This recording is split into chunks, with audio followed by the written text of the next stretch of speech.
it, right? So that's our offer. We believe it's a fair one, with advantages for both sides. Yes, well, we're prepared to consider your offer, Miss Chan, if you can accept some conditions. And subject to consideration by the board. Well, what are the conditions? Well, firstly, the price you're proposing, would that be variable depending on currency fluctuations? The issue is that we're in an unstable environment at the moment. The exchange rate could affect us negatively. Us too. True, but the problem is that we're tied to the US dollar. We could consider hedging against currency in both directions. That would be acceptable. Another problem we may have is that of supply. Our customers often need supply at short notice. If we do get large orders, we need to guarantee delivery, so we need to stockpile. The difficulty there is the capital outlay. How would you feel about a partial offset against our sales? You mean a loan? I suppose so. Would you be agreeable to a deferred payment? We can provide security, of course. I think that would be acceptable. Unfortunately, I would need to get board approval for it. Of course. Then I think we might have a deal. In principle. Time to celebrate.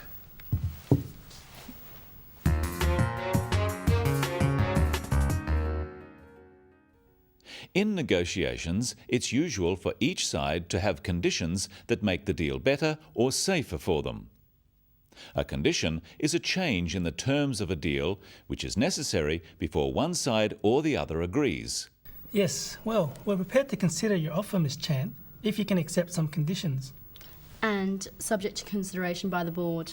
Notice that Victor uses language carefully. He doesn't say, "We agree to your offer." He says, "We're prepared to consider your offer." He is signalling to the other side that there is a chance for agreement by using the word consider, which means think about. He then makes this conditional by saying, "if you can accept some conditions." In English, using the word if in this way is called a conditional. Victor is saying, "We can consider your offer if you can accept some conditions." One part of the sentence is conditional on or depending on the other. The negative is also true. If they can't accept the conditions, Victor can't consider the offer. Notice that Sue adds subject to consideration by the board. Subject to is another type of conditional phrase.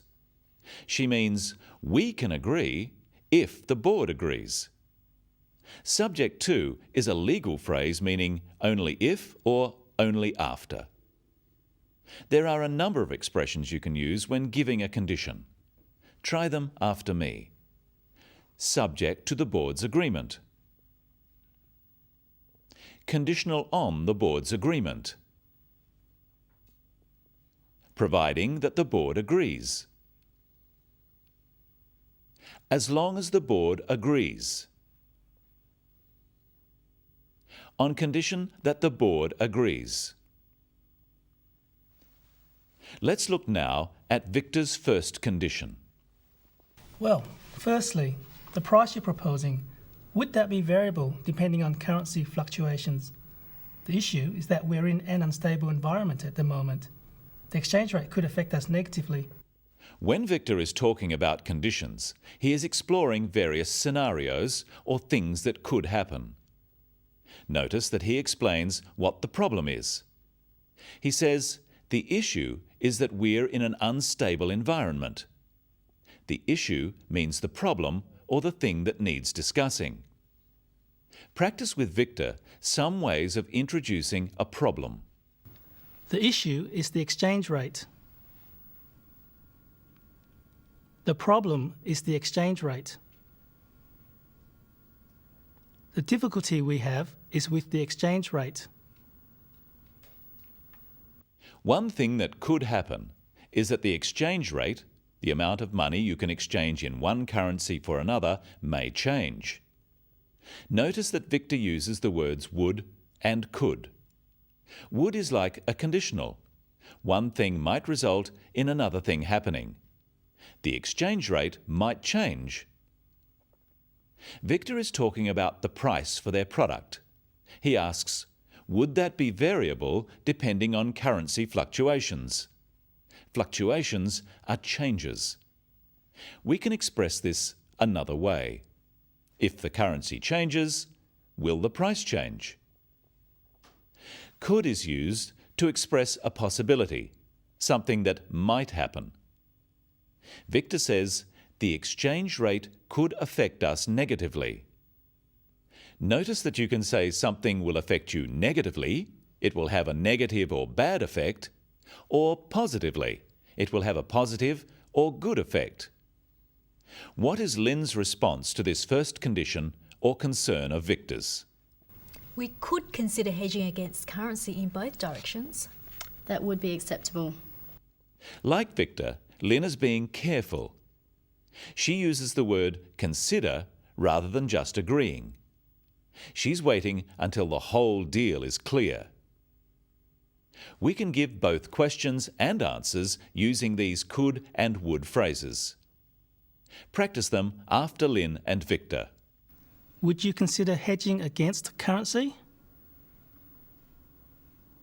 Would you agree to hedging against currency? We could consider hedging against currency. We could agree to hedging against currency. Sue comments, that would be acceptable. Acceptable simply means able to be accepted. They can agree to this solution. Practice with Sue some phrases you can use to agree and disagree to conditions. That would be acceptable. We can agree to that. We would be agreeable to that. That wouldn't be acceptable, I'm afraid. I'm afraid we can't agree to that. We wouldn't be agreeable to that. Notice that to agree with someone is to think they are right.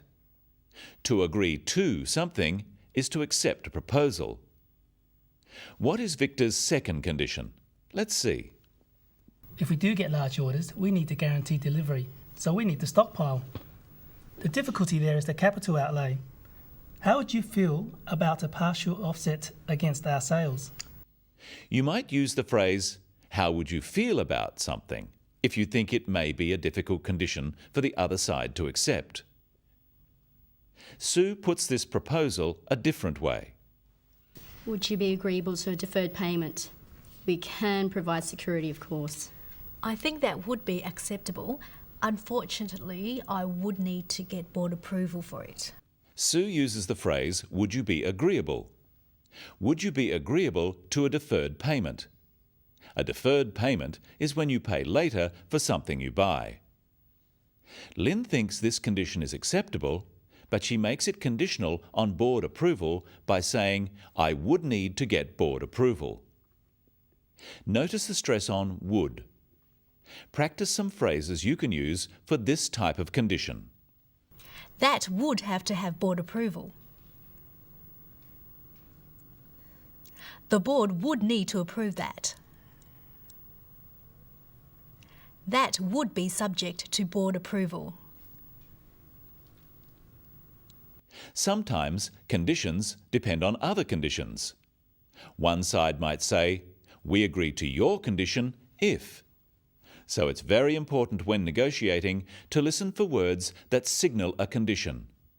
Words like if, could, would, provided or providing, as long as, and subject to. And words that might signal a problem, such as problem, unfortunately, and however. Notice that even at the end, they are being careful about what they say. Then I think we might have a deal. In principle, Lynn agrees in principle. This means they have agreed on terms among themselves, but as she needs board approval, she can't authorise the agreement right now. And right now, we've reached the end of today's program. See you next time on The Business of English.